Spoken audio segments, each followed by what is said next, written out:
이 새벽에 하나님을 예배하기 위해 나오신 모든 성도님들을 환영하고 축복합니다. 오늘 하나님이 우리에게 주시는 말씀은 오바댜 1장 1절에서 9절까지의 말씀입니다. 제가 봉독하겠습니다. 오바댜의 묵시라. 주 여호와께서 에돔에 대하여 이와 같이 말씀하시니라. 우리가 여호와께로 말미암아 소식을 들었나니 곧 사자가 나라들 가운데에 보내심을 받고 이르기를 너희는 일어날지어다. 우리가 일어나서 그와 싸우자 하는 것이니라. 보라, 내가 너를 나라들 가운데 매우 작게 하였으므로 내가 크게 멸시를 받느니라. 너의 마음의 교만이 너를 속였도다. 바이툼에 거주하며 높은 곳에 사는 자여, 내가 마음에 이르기를 누가 능히 나를 땅에 끌어내리겠느냐 하니 내가 독수리처럼 높이 오르며 별 사이에 깃들일지라도 내가 거기에서 너를 끌어내리리라. 여호와의 말씀이니라. 혹시 도둑이 내게 이르렀으며 강도가 밤중에 내게 이르렀을지라도 만족할 만큼 훔치면 그치지 아니하였겠느냐. 혹시 포도를 따는 자가 내게 이르렀을지라도 그것을 얼마쯤 남기지 아니하였겠느냐. 내가 어찌 그리 망하였는고.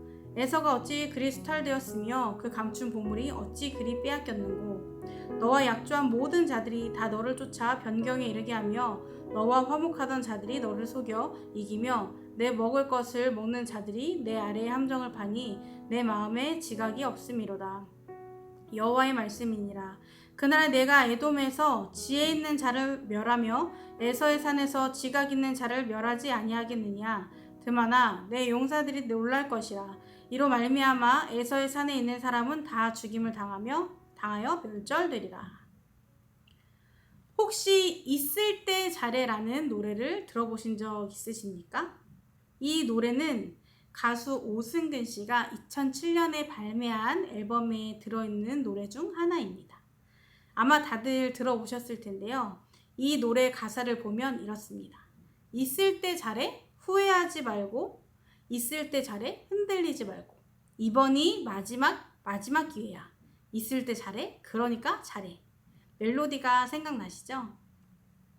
이 노래는 남녀 간의 관계에서 서로에게 내가 너의 옆에 있을 때 잘해, 떠나가면 끝이니까 후회하지 말고 옆에 있을 때 잘해, 이런 의미를 담고 있는 노래입니다.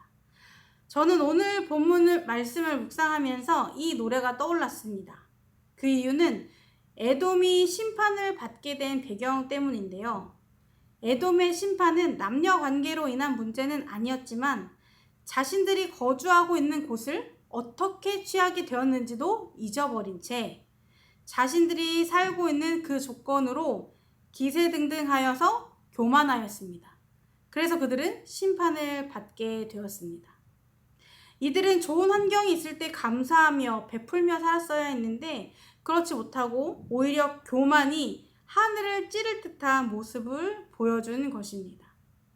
있을 때 잘했어야 했는데 그러지 못해서 그 가진 것을 모두 빼앗기고 멸망을 당하게 되는 상황을 마주하게 된 것입니다.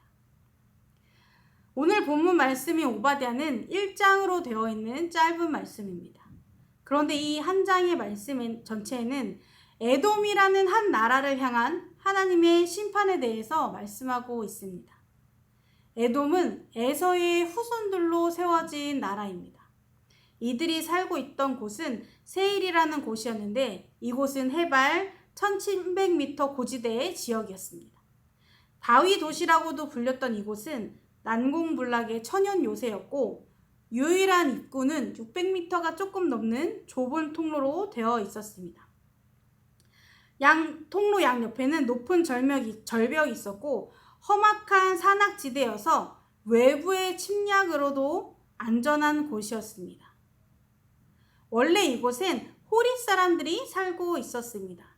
그런데 이 땅을 에서의 자손들이 취하게 되면서 그들의 땅이 되었고 이들이 이 땅을 취할 수 있었던 이유는 하나님께서 이스라엘에게 가나안을 주신 것처럼 에돔 사람들에게 주신 땅이었기 때문입니다.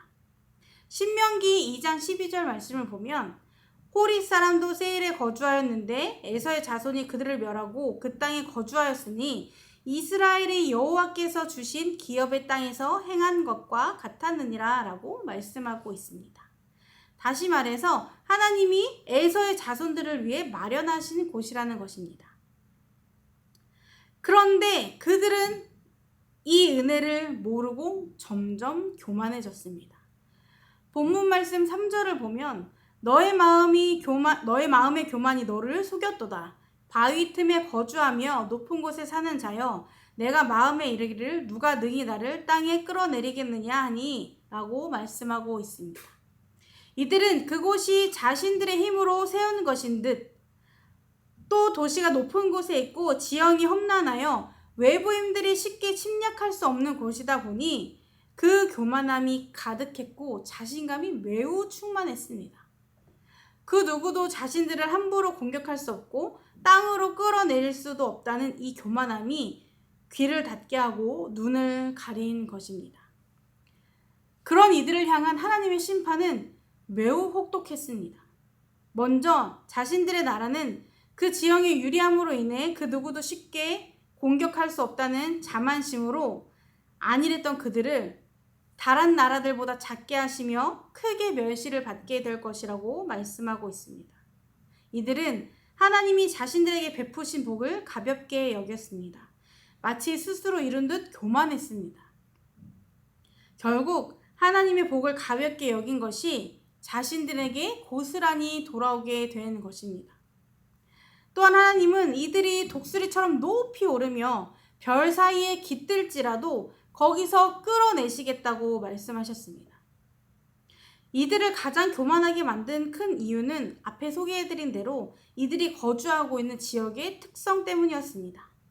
누가 나를 땅에 끌어내리겠느냐라는 자신감과 자만심으로 똘똘 뭉친 이들에게 하나님은 그들이 그 어떤 곳을 가더라도 아무리 높이 올라가도 반드시 끌어내릴 것이라고 말씀하셨습니다. 교만의 원인이었던 그 땅에서 그들을 끌어내시겠다고 말씀하신 것입니다. 이뿐만 아니라 그들이 가진 것을 하나도 남김없이 빼앗고 그들의 중요한 자산이고 경제적 이득을 확보할 수 있는 농산물인 포도를 한 톨도 남김없이 빼앗겠다고 말씀하십니다. 그동안 에돔은 아무나 쉽게 자신들의 나라를 침략할 수 없다는 자신들만의 장점을 이용하여 다른 나라를 습격하고 그들의 소유를 빼앗아 자기의 것으로 만들었는데 그것에 대한 심판을 받게 된 것입니다. 또한 동맹국가로 지냈던 나라에게 배신을 당할 것이라고 말씀하시면서 에돔이 형제의 나라 유다를 저버린 것처럼 에돔의 동맹국들이 그를 속이고 배신할 것이라고 말씀하셨습니다. 그들의 힘만 보고 동맹을 맺으며 이익을 얻고자 했던 에돔은 그들에게 배신당함으로 형제의 나라를 적대하고 그들을 괴롭히며 공격했던 지난날의 화살을 자신들이 고스란히 받게 된 것입니다. 하늘 높은 줄 모르고 교만했던 에돔은 그들의 행동이었던 그대로 그 모든 대가를 치르게 되었습니다. 하나님은 그들의 교만을 그냥 두지 않으셨고 무서운 심판을 통해 그들을 다 멸망시키겠다고 하셨습니다. 에돔은 자신들이 갇히고 있는 환경에 감사하기보다 그것을 자랑하고 의시되기 바빴고 그것을 이용해 다른 나라들을 괴롭혔으며 무엇보다 그들을 그곳에 정착하게 하신 하나님의 은혜를 잊고 살았습니다. 있을 때 겸손하게 잘했어야 했는데 그러지 못해서 이젠 후회도 돌이킬 수 없는 길로 들어선 것입니다.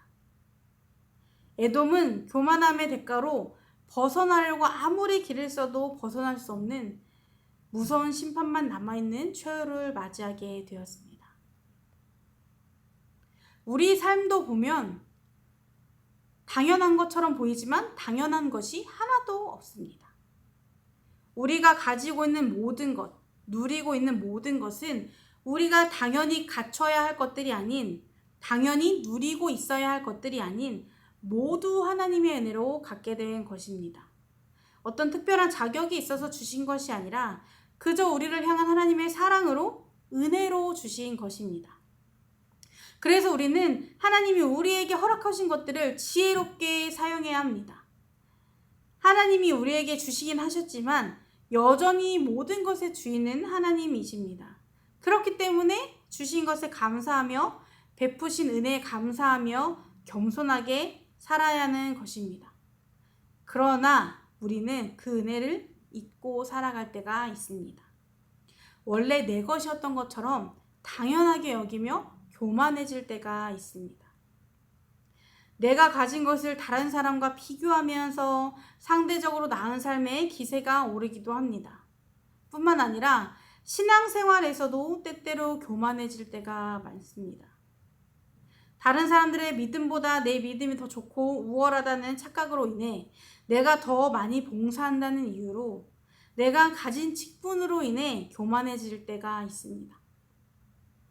그러나 이것은 참 어리석은 것입니다. 우리가 가지고 있는 것뿐만 아니라 삶의 모든 부분에서 내가 속한 사회, 환경 등 우리의 믿음까지 물론 우리의 노력도 들어가 있지만 그 모든 걸음을 인도하신 분은 하나님이십니다. 그래서 우리는 교만하면 안 되고 교만해질 이유가 없습니다. 우리 관계에서도 마찬가지입니다. 다른 사람들의 섬김과 베품은 권리가 아닌 호의입니다. 서로를 향한 배려입니다. 그래서 우리도 받은 만큼 또는 그 이상으로 베풀며 섬겨야 합니다. 그것이 관계에 대한 예고 하나님의 뜻입니다. 하나님은 우리가 혼자 살도록 두지 않으셨고 공동체를 이루어 서로 도와주고 품어주며 함께 살아가도록 만드셨습니다. 우리가 교회라는 공동체를 이루어 살아가는 것도 그 이유입니다. 서로 섬기며 돌아보고 베풀고 나누며 하나님의 사랑을 실천하는 것이 우리가 해야 하는 중요한 사명 중 하나입니다. 그래서 우리는 관계 속에서 때때로 우리의 마음에 파고드는 교만함, 특히 비교의식 속에 생기는 교만함을 조심해야 합니다. 겸손하고 지혜롭게 누리는 삶은 하나님이 우리에게 베푸신 것을 누리며 살아가고 있는 지금 이 순간, 또 소중한 사람들을 만나게 하시고 관계를 맺게 하신 그 은혜에 감사하며 베풀며 나누며 살아가는 것입니다. 그래서 우리는 이렇게 살기 위해 아까 소개해드린 노래 제목처럼 있을 때 잘해야 한다는 것을 기억해야 합니다. 단순히 우리가 가진 것을 빼앗기지 않기 위해서 기억해야 하는 것이 아니라 우리의 삶, 환경, 다른 사람들과의 관계 등 하나님이 베푸신 은혜에 감사하기 위해 겸손하게 살기 위해 기억해야 한다는 것입니다. 우리가 누리는 모든 것은 당연한 것이 아니고 오직 주님의 은혜입니다. 하나님이 우리에게 허락하신 모든 것에 감사함으로 겸손하고 지혜롭게 누리며 또 베풀며 살아가는 성도님들의 삶이 되기를 주님의 이름으로 축복합니다. 함께 기도하시겠습니다. 우리가 살고 있는 터전과 삶에 필요한 모든 것을 허락하시고 베풀어 주신 그 은혜에 감사를 드립니다. 아무런 자격도 없는 우리에게 사랑과 은혜로 채워주시고 때마다 입히시고 먹이시는 그 은혜에 감사를 드립니다. 주님, 우리가 주님의 이 은혜를 당연하게 여기지 않게 하시고 우리가 주님께 받은 것으로 교만해지지 않도록 생각과 마음을 다스려 주시옵소서. 받은 만큼 베풀 줄 아는 삶을 살게 하시고 주님께 받은 사랑으로 배려하며 살아가는 우리가 되게 하여 주시옵소서. 주님이 주신 것을 하나님의 기뻐하시는 뜻에 사용할 수 있는 지혜를 더하여 주시옵소서. 오늘도 주님을 의지하여 교만함을 멀리하고 겸손함으로 주신 것에 감사하는 오늘이 되길 원합니다. 우리의 삶에 오늘 하루에 함께하여 주시옵소서. 예수님 이름으로 기도드립니다. 아멘. 이 시간 두 가지 기도 제목을 놓고 함께 기도하겠습니다. 먼저 우리가 누리고 있는 것들을 당연하게 여기지 않고 감사함으로 주님께 영광 돌리는 삶을 살도록. 두 번째로 주님이 우리에게 허락하신 모든 것을 소중하게 여기며 그 안에서 나 자신을 내세우기보다 겸손함으로 섬기는 삶을 살도록 함께 기도하시겠습니다.